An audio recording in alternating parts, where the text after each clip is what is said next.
Okay, this is the Epson L3150.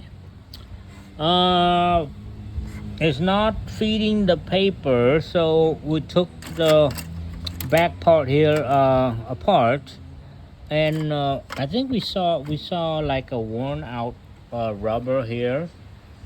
Maybe we can just like switch around or turn it around. Yeah, I think that's the only problem here. This one I think is okay. Let me see. Feel it with my finger.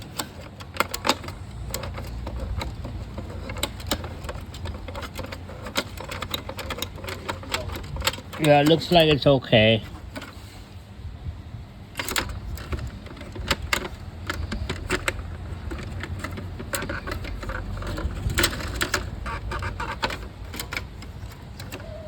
Okay, so we're going to put that back together and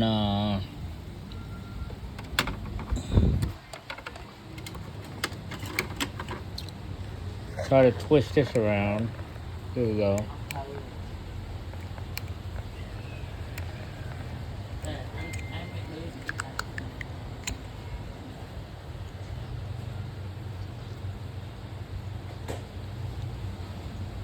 Yep, that's it. That's the rubber that has worn out. We're going to replace that.